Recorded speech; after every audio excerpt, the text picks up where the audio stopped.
Vyzerá to ako sen. 16. draftu 2023 Samuel Honzek odštartoval túto sezónu v NHL. A čo viac, v drese Calgary Flames odohral prvý zápas v prvej line po boku Nazema Kadriho a Andreja Kuzmenka. Poďme sa pozrieť na jeho príbeh. Samo sa narodil 12. novembra 2004 v Trenčine. V slovenskom hokejtávne aj začal s hokejom. Po pomerne úspešnej kariére v juniorských tímoch u 16 rokoch dostal šancu v A-tíme Dukly. V sezóne 2020-2021 odohral 5 zápasov a ďalších 10 pridal v dresoch Dubnice a slovenskej U18 v druhej lige. V nej si pripísal aj 5 gólov. Samuel bol vysoký silný hráč a tak bolo jasné, že tú šancu u mužov dostane skôr ako iní rovesníci. Pre mnoho hráčov bol zlom hlinka Gretzky Cup v roku 2021. Slováci na domácom turnaji obsadili fantastické druhé miesto a Samuel sa predstavil v 4 zápasoch, avšak len ako hráč bottom 6. Na turnaji síce nebodoval, ale dokázal svojou hrou zatápať súperom. Svoj prvý extraligový gól strelil 26.9.2021, kedy dvakrát skóroval proti Michalovciam. Samuel pravidelne v prvej polovici sezóny skóroval,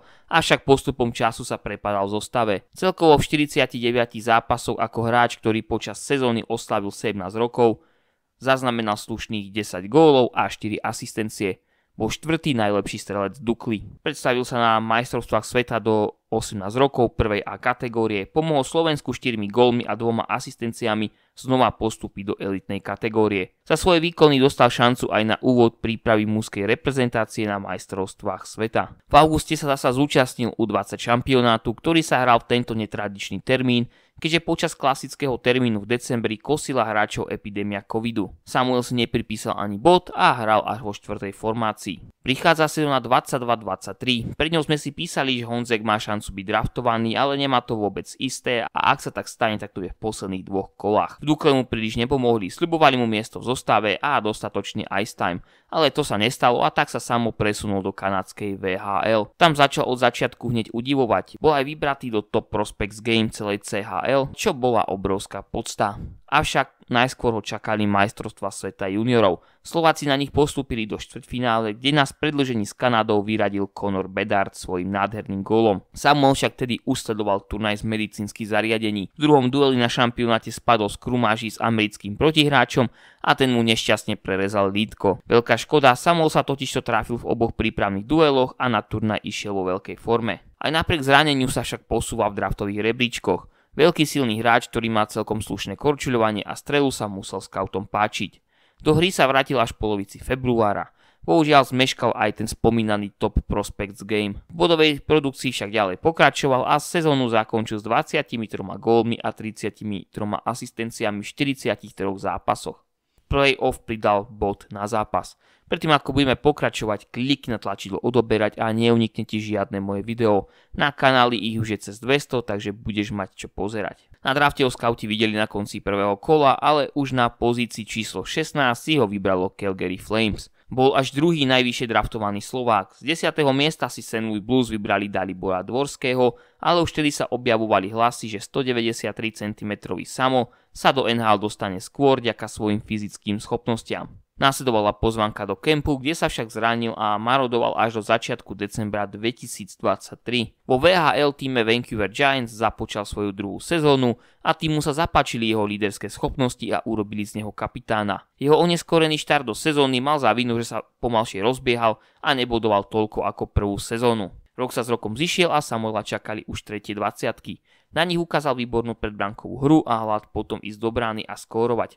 V 5 dueloch skóroval 3 krát a pridal aj 1 asistenciu. S Petrom Repčíkom vytvorili veľmi dobrú dvojičku. Slováci však nezvládli opäť štvrťfinálové predĺženie, tentokrát boli nad naše sily Fíni. Vo VHL sa nakoniec rozbehol a v 33 zápasoch získal 31 bodov. Po vypadnutí Vancouveru Giants bol povolaný do AHL, kde nastúpil do 3 duelov za Calgary Wranglers. Keďže hlavný tým aj farma sídlili v jednom meste, mladého Sama si zobral pod krídla Martin Pospíšil. Pospec nemal cestu do NHL uhladenú a i v inom zranení sa presadil až po 5 rokoch, ale svoju šancu uchopil za pačesy a stal sa stabilným hráčom NHL. Martin začal so Samuelom trénovať a ten tak vedel, čo všetko musíš cez leto v posilovni urobiť, aby si sa dostal medzi najlepších. Prichádza predsezónna príprava v septembri 2024. A Samuel do nej vletel ako drak. Už v prvom dueli zaznamenal 2 nahrávky a v druhom proti rivalovi z Edmontonu dokonca 3. Zároveň zaznamenal 2 góly. Proti Vancouveri ho našiel milimetrovo Martin Pospíšil a proti Seattle v oslabení získal puk,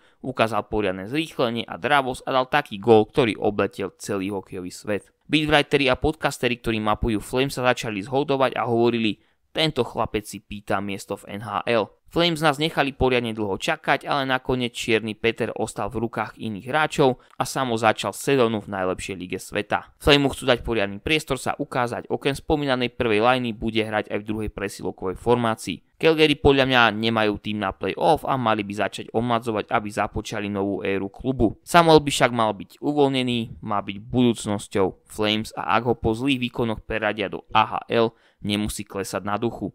Ďalšia šanca určite príde. Otázkové, či ho Flames nenechajú v prvom týme len na 9 zápasov, čo by mu automaticky predĺžilo kontrakt o 1 rok, ale aj tak by to pre neho bola obrovská škola a skúsenosti. Ja pevne verím, že sa mu bude dariť a bude jeden z tých, čo znova pozdvihnú povedomie o Slovákov v NHL. Ako si myslíte, že sa bude Samovi dariť? Kde vidíte jeho strop? Môže sa pobiť o trofej pre najlepšieho nováčika? Napíšte do komentára. Zároveň nechaj like a odber, veľmi mi tým pomôžeš v ďalšej tvorbe. Maj sa u ďalšieho videa.